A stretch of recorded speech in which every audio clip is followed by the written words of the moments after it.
Today I'm going to be welcome to the second week of the Inspiring Minds induction program. Today I'm going to be talking to you guys about making friends at university. In particular, I'm going to be talking about my experience, some things I learned, the importance of making friends at university, and and the like. So with this, please do not hesitate to use the chat function for asking questions throughout. I'll answer the questions later. Additionally, if you guys think I'm talking too fast, please let me know. So I can tend to speed up a little bit when I talk publicly, so just let me know. And also, I'm going to have a poll later on, so that'd be really great if you guys could answer. So I'll just give you guys a quick overview of the presentation. And it's going to be a short introduction. I'm then going to talk about my experience and my tips, then the importance of friendships at university.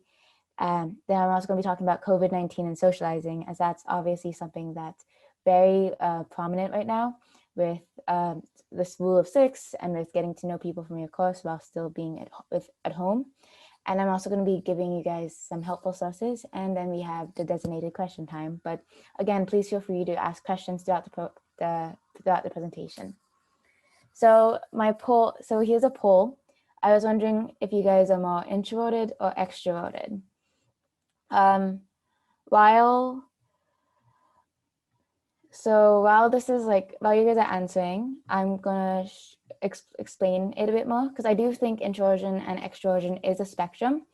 But introversion stereotypically means preferring small groups. You get socially exhausted more easily, and you just like smaller groups and likes alone time. While extroversion is more enjoys larger crowds. They tend to be more outgoing, and they're less shy, per se. So, okay, it looks like more of you guys are introverted. I'm the same. I'm very introverted. My name is Katie. I'm a second-year arts and sciences student, and my friends call me introverted extrovert because I don't like big crowds, but I am quite talkative and like friendly to other people. And because of that, I think this is something that's important to take account of, because when you meet people, you kind of associate people with how you first meet them sometimes. So like in my case, I met a big group of people once, and now whenever I hang out with them, I associate them with discomfort. So it's always kind of important to kind of know, if for some people it's important to understand and acknowledge, like if you're more introverted, or if you have more extroverted tendencies, as they can help you like make more better quality friendships and get to know people in an environment that makes you comfortable as well.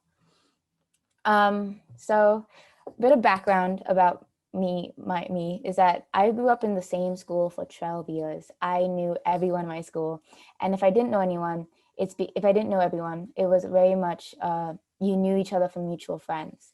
So it was very like going to UCL was very scary, because I was like, I don't have any mutual friends. I don't know how to start conversations. I don't know London in general. And I was just very concerned about like any cultural differences, finding people I bond with, like if London will feel like home at the end of the day. I was very like nervous and scared just about really everything, because I didn't know the country, I didn't know the city, I didn't know anyone. I only knew one person, but she's more introverted than me. And I was just very nervous and scared about like approaching people and being like, hi, my name is Katie, let's get to know each other, and that kind of like conversation. So I was very, very scared coming in. But luckily, UCL and University of London host many different things that allow you to meet new people and socialize in a more organic and natural manner. For example, I had 5 main ways that I really got to meet people. And the first one isn't really represented on the screen. However, it is Facebook and online platforms like Facebook. I don't know about this year, but last year we had an offer holders group page, and people would just send in messages being like, hi, I'm this person, I'm from here, I'm doing this degree, and just did a short bio on themselves. And people would comment and be like, hey, let's talk. Hey, let's get to know each other. Or like, hey, I'm from this place too. So the first friend I met was actually from Facebook, where I posted like a little bio, and she messaged me saying, oh, I'm Filipino too. And we just had this fun little conversation. So Facebook is always a great way to get to know people and find people on your course. On the other hand, there's also socials. UCL hosts socials, and that's really UCL hosts socials that people can attend. It's definitely going to be slightly different this year, being more online. However, it's just a great opportunity to meet people in different environments and meet people who may be interested in the same hobbies as you are. I personally went to the silent disco last year, which you can see in this photo with my headphones on.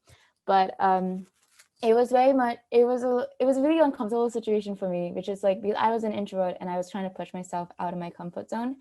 And although I did make some good friends, it happened because we started talking in a small group, which is why, but overall, like I met some people who made amazing friends from these socials, just being in the big group and getting to know everyone despite being in a bigger group. Another, similarly, if you are going to residential halls, halls host a lot of events. My hall in particular hosted, they hosted trivia nights, they hosted board game nights every week, they hosted movie nights. So there's a lot of opportunities to meet people in the same capacity as you are.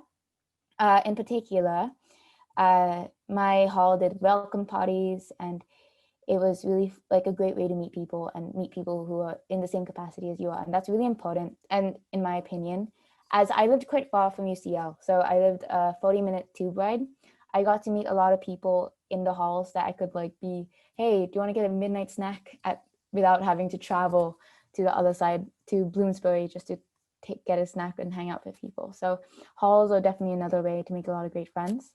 There's also societies, which will be moving online this year. I know there was a making societies induction talk a week ago or coming up, but societies are going online, and there's also a great way to meet people as you find people with the same hobbies or the same interests as you are.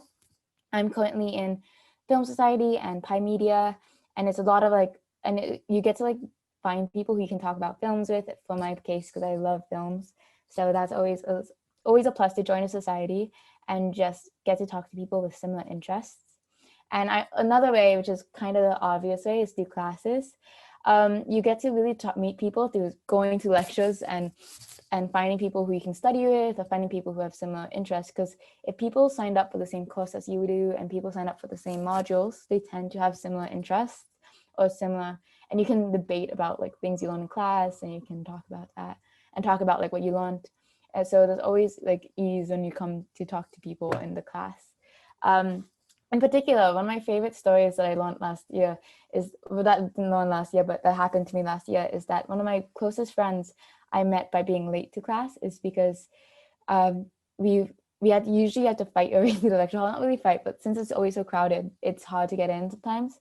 So I snuck in through the back because I was also late, and she was there. And yeah, just classes are just a great opportunity to sit with someone and get to know people.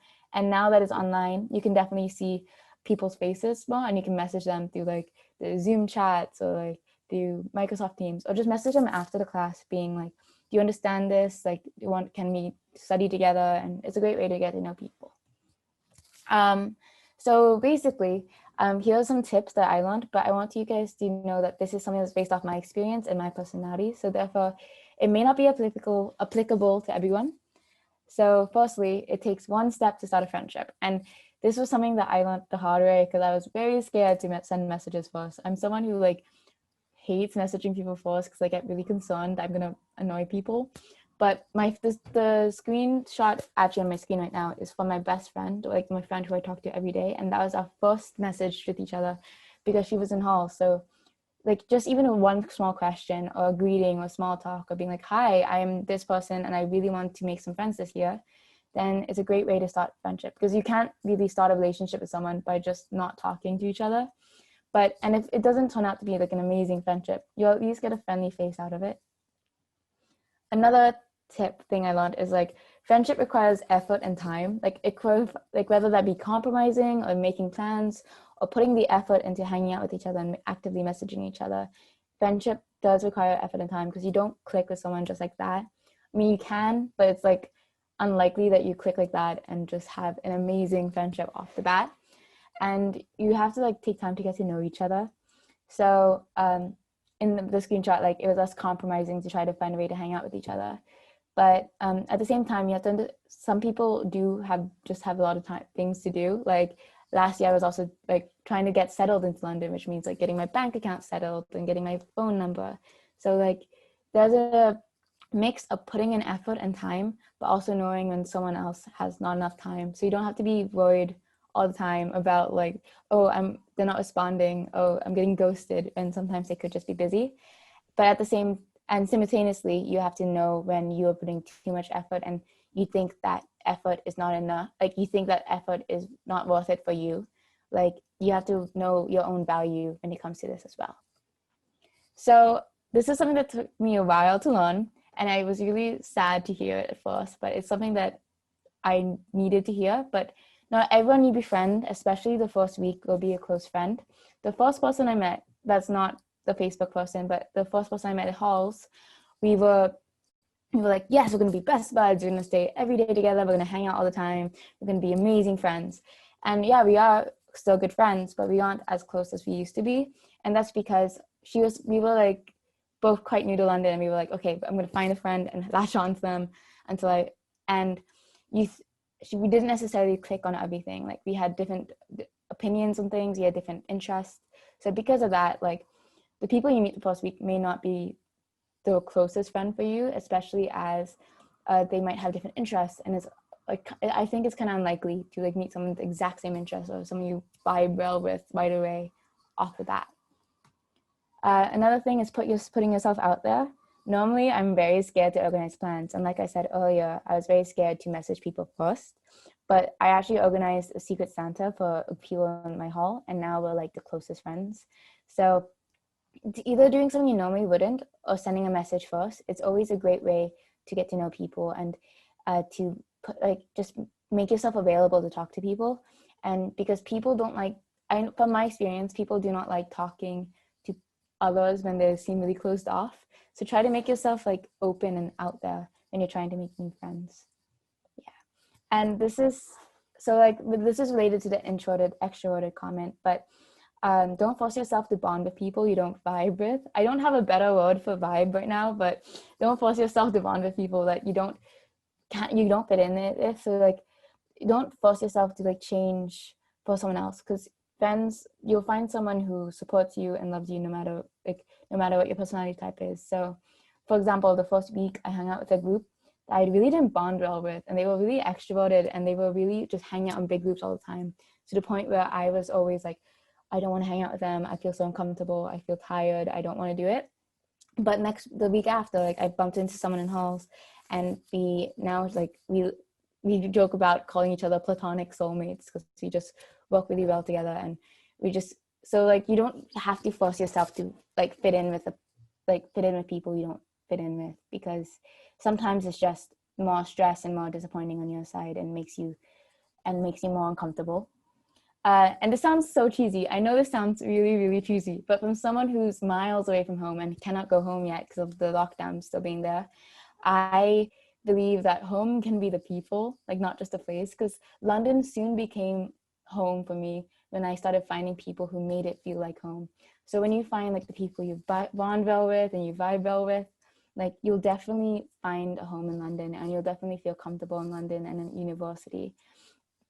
And this is really important because college is a transitional period in your life, and university college, I know UK calls it college, high school, but university is a transitional period. So they see you at your lows and your highs. They see you learning to become an adult. They see you applying for jobs and applying for internships, and they just see you through everything because you're away from your family in some cases. So they can help motivate and support you, and they can teach you things. Like one of my friends taught me how to do laundry the other day, like when I first came, because I did not know how to use the machines here. And it's a great opportunity to learn from each other and find people who you can trust and support and love platonically as much as you can. They can also help you grow as a person, like by helping you become more aware of different mindsets and becoming aware of different backgrounds. They also, and through a logistical point of view, friends also have an influence in your academic performance, either by distracting you or encouraging you to study. They help teach you and share study tips, and if you have classes, if you have friends from different classes, they can help you study and understand different topics. They also can be, another logistic point is they can be future connections and networks. Like if you really want to get into a field and you know that your friend wants to do that too, they could be future connections and networks. So these are some academic studies about college friendships and how important they are. You can read them if you want. These are links. You can take a photo of them if you like. These are just the names of the studies. So if you Google them, they should come up first.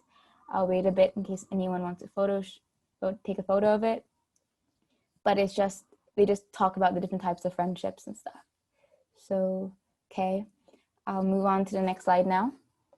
So COVID-19 and socializing. COVID-19 has definitely put limits on socializing this year, as there's a rule of 6, as wearing masks, and there is this general fear of talking and meeting new people.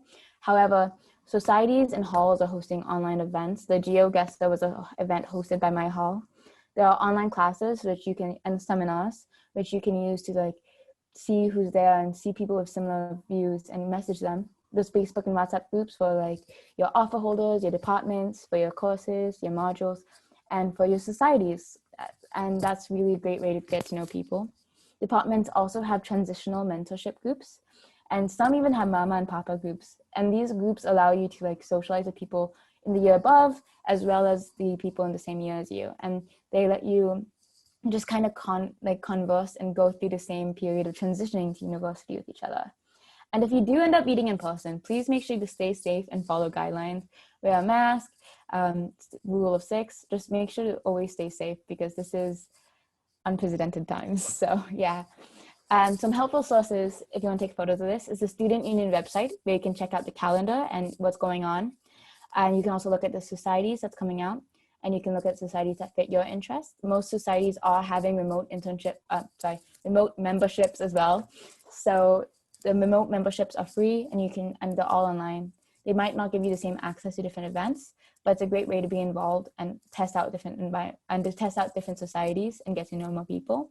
There's also Facebook groups and pages, like Facebook groups with either pages and messages that you can use for halls, departments, offer holders, modules as a great way to like kind of write a small bio about yourself and do like message people who you think sound interesting or who you'd like to get to know. There's also social media pages like Instagram. I'm actually helping with the Film Society's Instagram, and it's a great way to like know what's going on, know the events that's going on, and just kind of like interact with others. Like you can see someone else who posted and just message them and be like, hey, so I saw you're interested in this event. What are your, like, and that kind of way. It's a great way to start conversations and basically. So I think I covered most of what I had to say. So do you guys have any questions?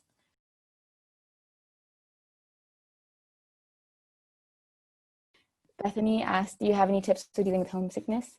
And my tips was like, homesickness has to be, like, I definitely had a lot of photos on my walls, just reminding me of home, which kind of added to it sometimes, but for the most part, it made me like remember like and give me motivation to like work harder because it made me want to go home, to the sense that I want to make my family proud. But I also called my family every day or like every second day and had scheduled calls with like old friends and family, and it was just a great opportunity to like, especially now with online stuff, it's a great opportunity to remain online while contacting family and being home in a sense through online. Yeah. Well, if you guys are still coming up with, if you guys have any questions, I'll just talk about more things while questions come in. So here's the helpful sources again, but sorry, that was a wrong button, but some other tips I have is just take advantage of your situation, because like there's some situations that you don't want to be in, like being late to class, but as I said, like I made one of my closest friends by being late to class. And online is is a platform that you can talk to people with, to the sense that you can see everyone and you don't have to fight your way through like lecture halls, you don't have to find your seat. Like you can see everyone on screen and you can message them and be like, hi, like I saw you're in my class, like what do you think of this, or what do you think of that? And it's just a great opportunity to like get to know more people. So there's definitely advantages to being online rather than in person. There's also, you can also like reconnect with some old friends who you know are coming to London, because London is a good hub of place, is a good hub of like a central place in Europe that people can visit. And a lot of people like to come visit here. So it's a great opportunity to reconnect with old people. Like I got to meet my neighbor from 2008 randomly at UCL, which was really fun. And it's just a great opportunity to like reconnect, because like I said before, I'm sorry for repeating, but like it's a great way to reconnect with people, because London is a central area and it is very businessy and there is a lot of people here. Yeah.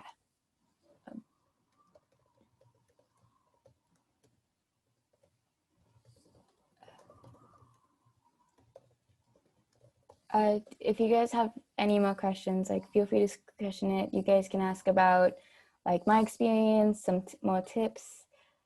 Um, like so Beth also asked, what is your favorite thing about UCL?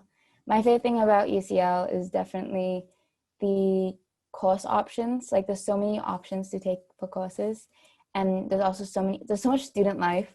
There's hundreds of societies, it feels, and there's always something going on, either now online as well.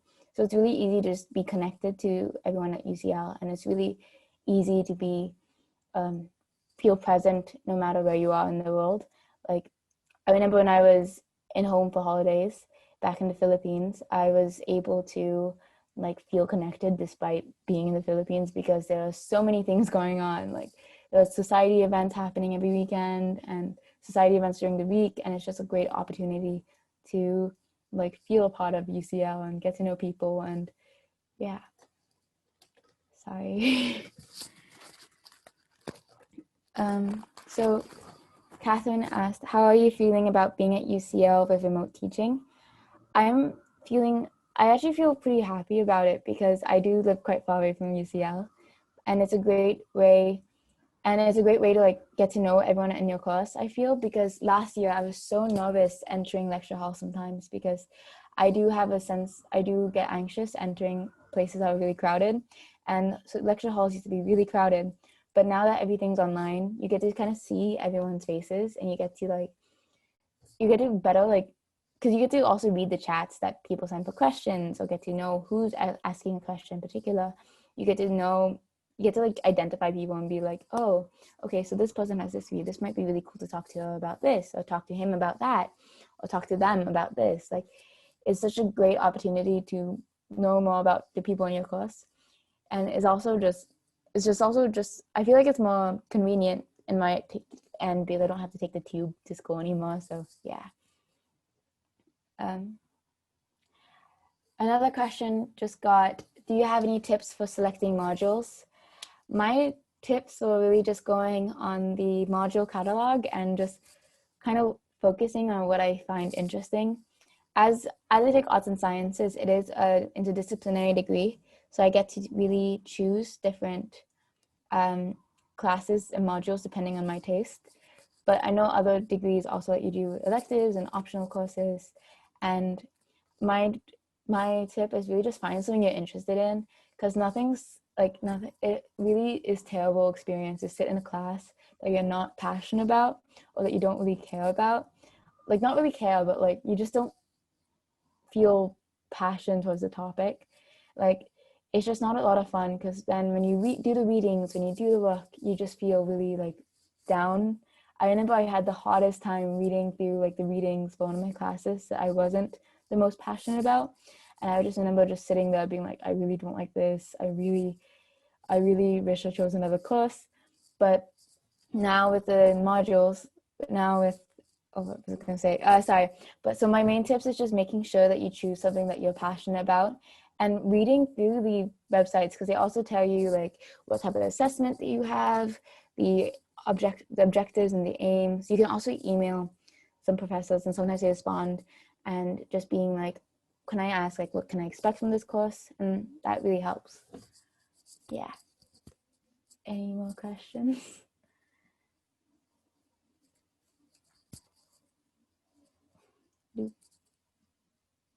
Okay, so it seems like there's not a lot of questions coming in right now. I'm gonna say thank you guys for coming. I think it's time to, okay, wait. Okay. What advice, someone asked, what advice would you give if marks for essays aren't as good as expected? I would email. I emailed my professor after not getting a great a mark I wasn't expecting. And I asked, why did I get this mark? How can I improve in the future? And they emailed me back like within a week being like, well, this is what I was expecting. I felt like you could do this. You could have done this instead. Like they were just very clear with what they said when you email them personally. But when you don't email them and just expect the remark and just receive the mark, you don't really get that feedback element. And it's so just trying to get as much feedback as you can to improve your future essays would be amazing, because I definitely improved my essays after I got that feedback. Okay, so okay, so if anyone else has any questions, I think it's time to wrap up. Thank you guys so much for coming. You guys can check out more of these talks on the induction webs and the Inspiring Minds 2020 website. There's a talk about time management happening either later this week or next week, and you guys can check that out, and all these videos will be recorded and uploaded on the website. Thank you guys so much for coming, and I hope you guys all have an amazing week.